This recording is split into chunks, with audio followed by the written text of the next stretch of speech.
Ray vavaka sika rehetra tompo.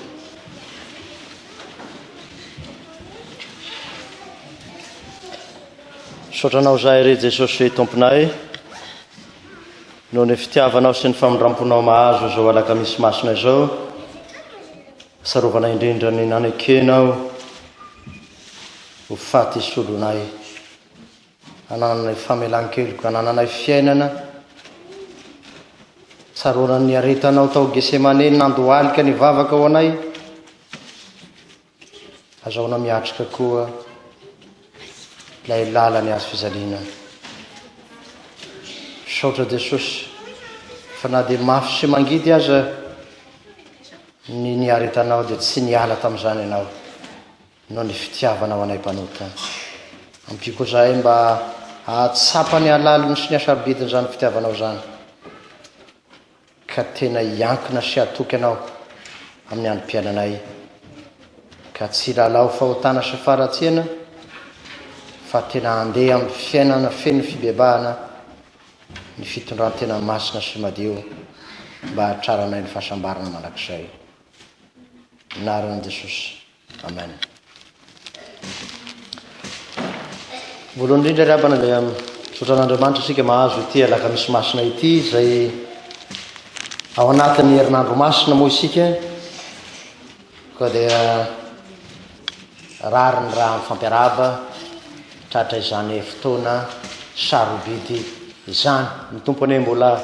hitay ansika amin'ny zoma masina rahampitso, indrindra ny fahafenoana na ny tampony ny fankalazana ny Pasika amin'ny Alahady.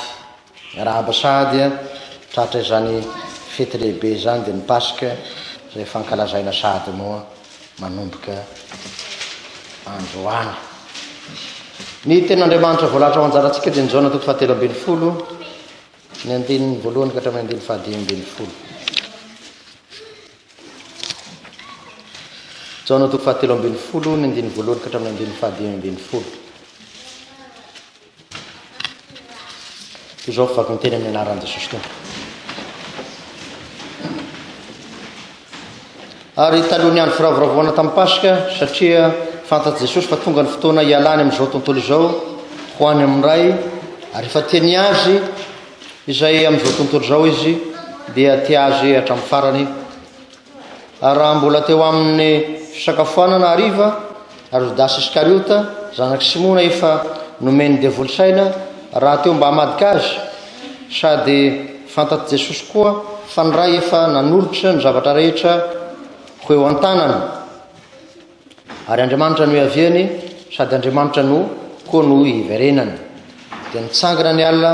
teo am-pihinanana izy, ka nametraka ny lambany ary naka lamba famaona ka nisikinana. Ary efa vita zany dia nampidina rano tamin'ny tavy izy, ka nanomboka nanasa ny tongotry ny mpianatra sy namaoka azy tamin'ny lamba famaona izay nisikinana. Dia nankeo amin'ny Simona Petera izy, fa hoy Petera taminy, tompoko, ianao va no anasa ny tongotro? Jesosy namaly ka nanao taminy hoe, izay ataoko dia tsy fantatrao ankehitriny, fa fantatrao rahatr'izay. Fa hoy Petera taminy, sanatria raha anasa ny tongotro ianao. Jesosy namaly azy hoe, raha tsy ho sasako ianao dia tsy manana anjara amiko. Dia hoy Simona Petera taminy, tompoko, sy ny tongotro ihany ary fa ny tanako sy ny lohako koa. Fa hoy Jesosy taminy, rehefa nandro tsy mila ho sasana afa-tsy ny tongotra ihany, fa efa madio avokoa, ary ianareo dia madio nefa tsy ianareo rehetra, fa fantany ilay efa hamadika azy, koa izany no lazany hoe tsy madio avokoa ianareo rehetra. Ary efa voasasa ny tongony dia nandray ny lambany izy, ka nipetraka indray dia nanao taminy hoe, fantatrareo va izay nataoko taminareo? Ianareo manao ahy hoe mpampianatra sy tompo, ary marina ny filazanareo, fa izany tokoa, ko raha izaho tompo sy mpampianatra aza no manasa ny tongotrareo, ianareo kosa mba tokony fanasa tongotra. Fianarana no nomeko anareo mba hanaovanareo araka izay nataoko taminareo. Ray masino manamasinana eo fahamarinana, itenina amin'ny fahamarinana. Amen. ry fiangonana malala ho aminareo rehetra ny fahasoavana sy ny fiadanana avy amin'andriamanitra raintsika sy jesosy kristy tompo amen. Fitiavana manompo, fitiavana feno fanetrentena ary fitiavana manadio, zany no azo lazaina ho hevi-dehibe fonosy zao ten'andriamanitra anjarasika zao dia ny nanasany Jesosy ny tongony mpianana. Fitiavana manompo, fitiavana feno fanetrentena, fitiavana manasa na manadio ny mpanota. Tena sarobidy zany. Alakamisy masina moa ity andro ity, ary raha fehezina izany fitiavana manompo feno fanetrentena manasa sy manadio ny mpanota zany dia tena fitiavana feno fitanteraka aloha azo amin'ny tinanazy. Raha ny andininy voalohany dia misy atao hoe verset clé na phrase clé ao anatiny izay lazany Jesosy hoe lazany jaona hoe efa tiany azy amin'izao tontolo zao izy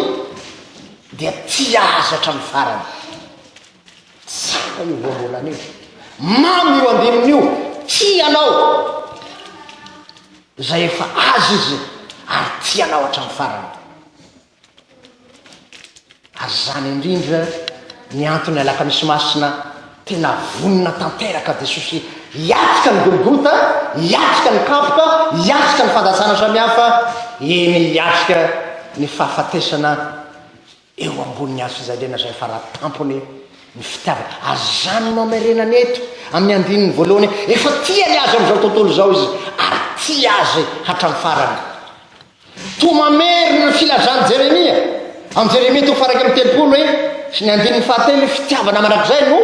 nitiavako anao ary zany namparetako famindram-poanao. Averiny Jesosy zany teny zany hoe efa tiany azy amin'izao tontolo zao izy ary tia azy hatramin'ny fahafatesana. Io ny hatramin'ny farany zay lazainy eto rehetra tamin'ny fitiavana anao ny ain'i Jesosy zay ny heviny izany hoe tianao hatramin'ny farany izy. Asa ny fandraisako izany fitiavana izay asehon'i Jesosy zany. Fitiavana manompo, ilay Andriamanitra velona manasa ny tongotry ny mpianatra. Io no atao hoe fitiavana manompo. Jesosy raha teo milaza zany Mateo faharoapolo ny andininy fahavalo amby roapolo hoe zaho dia tsy tonga ho tompoina fa tonga mba hanompo. Tena fanetretena, fitiavana feno fanetretena. Rangamba ataosika hoe hiaripora ny lazainao hoe aveo mba sasao kely ty tombo ty azafady. Dia lazaiko anao fa raharaha. Nampivady azy indraindray raha ny lehilahy mba miteny mba sasao kely io tongotra io. Izy koa nataonao antevinao eo. Ngamba daka ngamba rehefa fifarany sadasa.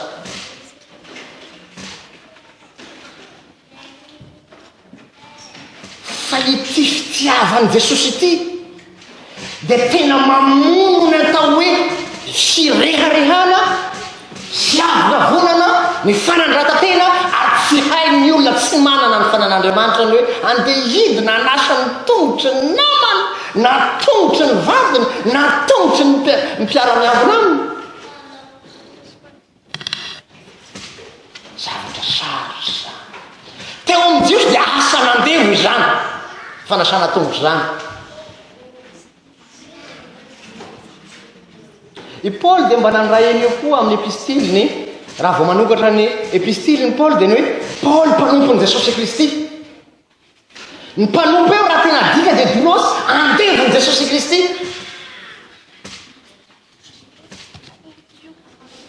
Nihetry ny farany ambany ilay Kristy Jesosy hanehoany fa tena tia anao izy. Tsy vitany ny hafatesany ihany, ny aretiny mangidy ihany, fa sehony amin'ny mpianatra koa fa tena no foanany ny tenany.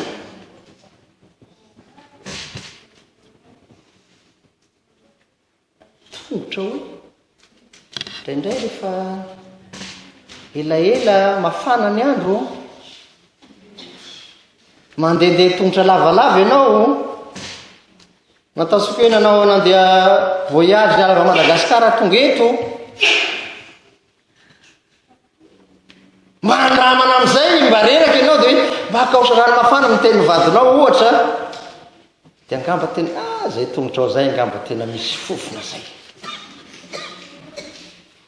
tsy vita zany from ary tam'izany nandeha tongotra ny mpianatra sy mbola nisy tomobila tam'izany fotoan'izany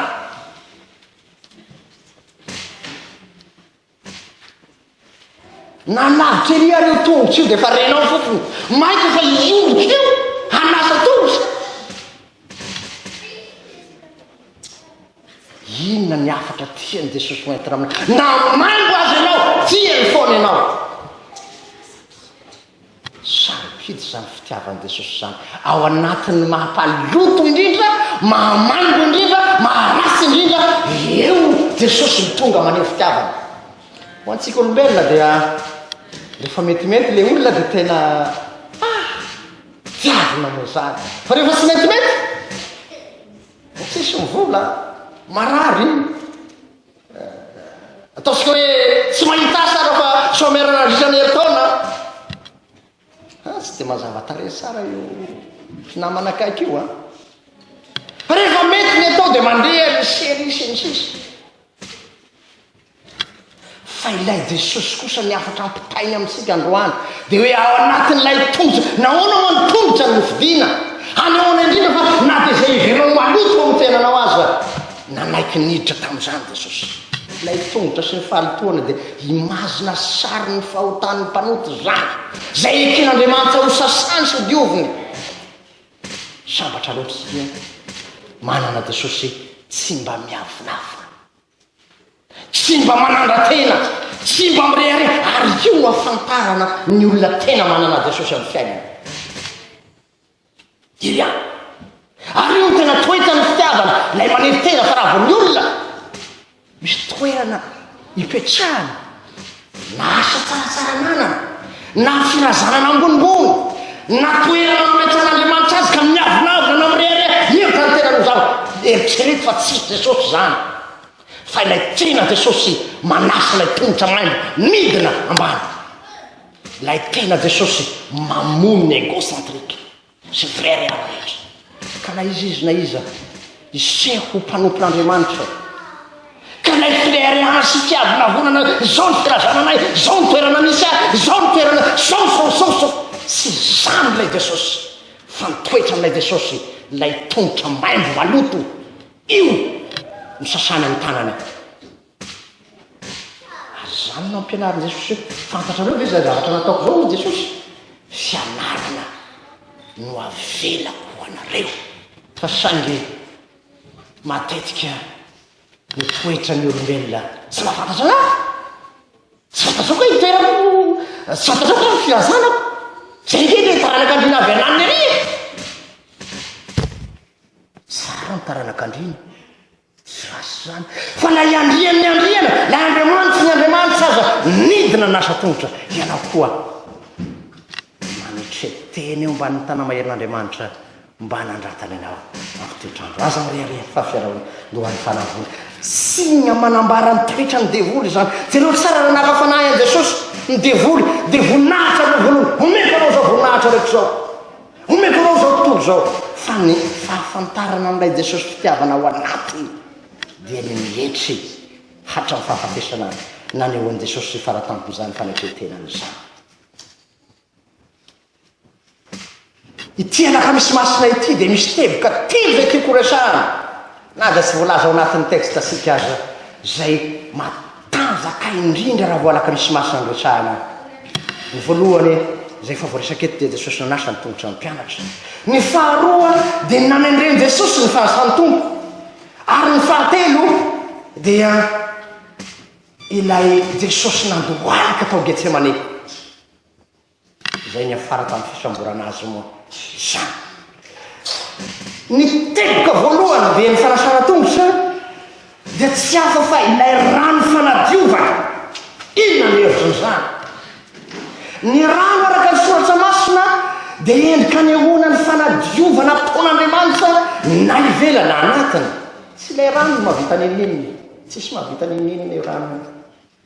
fa ilay Jesosy manamasina ilay rano ka mahatonga ny olona ho madio parina fa tsy batisa ny fanasana tongotra rehefa ritana tsara kanefa fanavaozana ny olona tanteraka izany fanadiovana aseho amin'ny endrika fanasana tongotra zany ny rano dia manambara indrindra fiterahana vaovao ataon'Andriamanitra ka lasa nouvelle créature lay olona na teraka ho tonga olona vaovao ary tena sarobidy zany raha nampiasa ny rano Jesosy dia lazany hoe madio ianareo madio ianareo nahoana ny madio zavatra tokana no iverin'i Jesosy ho maloto raha ny lafiny ara-panahy dia ny fahotana rehetra madio satria voavela ny eloko madio satria ny sasan'Andriamanitra zany tokodoka hatrany am-panadia azany no anaka misy masinao anao ny tompo indrindra ny manasanao rehefa hiakatra eo anao androany sarovy fa Jesosy manasa ny tongotra zay raha miakatra ny olo taramasina ianao fandremo aza mireharehana amin'ny avinavina fa tokony any teny ianao fa tsy miova zany teniny zany fa manadio anao hatramin'ny voalohany ka hatramin'ny farany rehefa tianao hatramin'ny voalohany tena tianao madio ny olona madio manana anjara amiko zany no anarana omeny tompo anao androany manana anjara ianao inona no anjara omeny tompo anao zaho avo i Jesosy mba hananany fiainana sady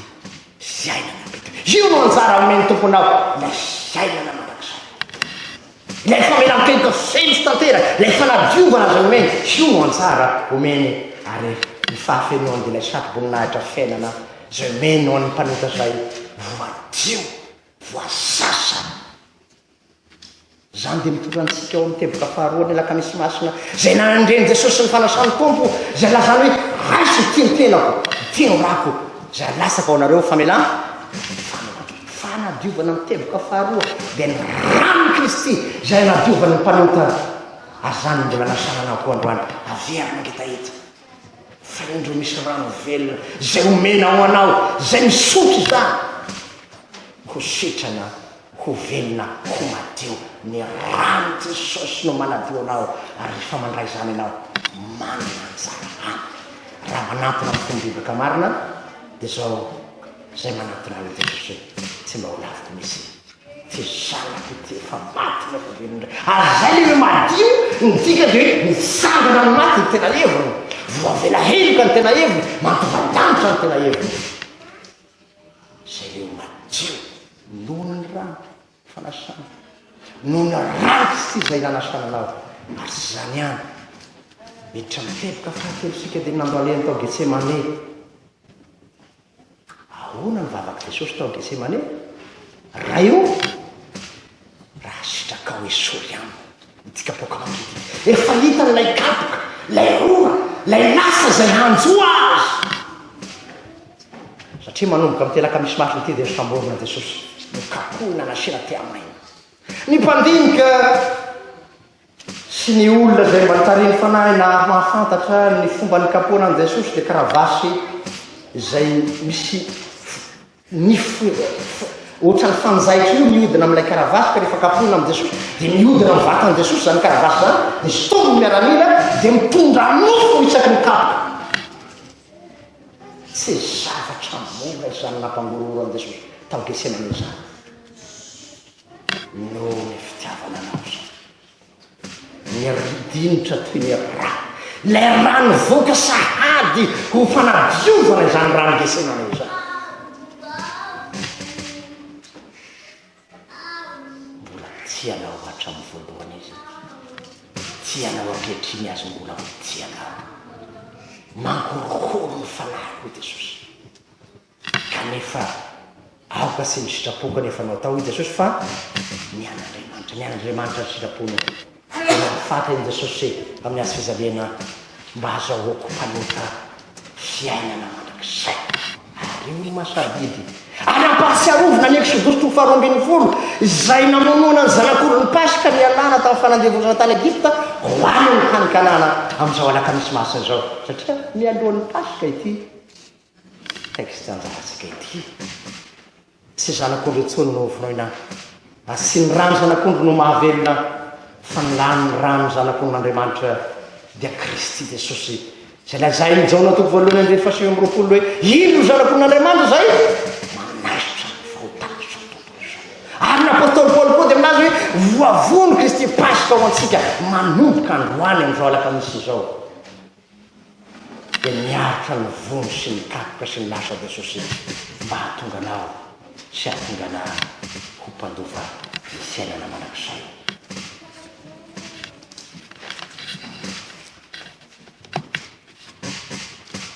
Farany mampalahelo fa misy mpianatra zay efa nifidiana nanakalo amin'i Jesosy amin'ny vola dia jojasa zany misy hira mahafinaritra zay iraintsika mandrakariva inona reno atakaloko an'i Jesosy zay misy ny zavatra zay mora simba va mba hianatra tahaka ny apôstôly Paoly ve atao kaigoraka ny zavatra rehetra sa atao fiangonana tena mijoro ho an'i Jesosy rehefa miala ny fiangonana jerena zay antisadolony eo dia atakazavatrafa Jesosy fa tokony arahiry zany atsika tsy ho mpamadika ny Kristy fa teny tahaka ny hira hoe tsy misy atakaliko Kristy amin'ny fiainako manontolo fa azy aho manapatavitra ny fofinaiko. Petera dia miavaka ihany koa eto rehefa ho sasan'i Jesosy ny tongo dia nandà zao enao Andriamanitra tompo mpampianatra tsy manasa ny tongotra normal zany réaction Petera zany raha mitadako miteraka anavy no anasa ny tongotra tsy manaiky ama olombelo tsy fantatry Petera ny antony ka noho izany dia lazain'i Jesosy mbola ho fantatrao fa tsy fantatrao amin'izany ekeo aloha ankehitriny fa raha tsy sasako ianao dia tsy manana anjara amiko ianao aviary ianao koa androany aza mibaiko an'i Jesosy Petera eky dia hoe tsy ny tongotra sy ny lohako ihany ary ny sasana fa ny tanako koa ny loha sy ny tongotra ihany sasana fa ny tanako sy ny lohako koa mibaiko an'i Jesosy amin'izay ataony sia manekeza fitondran'Andriamanitra hanadio anao ny zavatra any ataonao dia zao manaiky ninona hitarian'ny tomponao aza manda ekeo hanadio anao izy androany mba hanana anjara aminy ianao ary mandehana koa mba hianatra ny ataon'i Jesosy hanasa ny tongotry ny vatanao tsy manino ny fiangonana luterana dia mampiasa ifanasana tongotro io na any amin'ny toby mba hanehoana izany fitiavany zany ka rehefa tsy tokony zavatra ivelany tahaka zany fa tena avy amin'ny fola ifanaitretena la hianasa ny tongotry ny hafa fitiavana manontro ny hafa fitiavana maneritena manoloana ny hafa fitiavana izay manadio ny hafa zany mitondra ny hafa hanatona ny rano Kristy mba ho voadio izy manasanao ary Jesosy androany ho sasananao hatrany tapodoaka hatrany-paladia amin'ny rano ny fanadiovana amin'ny rano ny fanadiovana ary azo matahotra fa nininana karazana fahotanao vonona ilay Jesosy dia efa tianao hatramin'ny voalohany tianao hatramin'ny farany hanasa hanadio hamela mielokao ka hanana anjara aminy ianao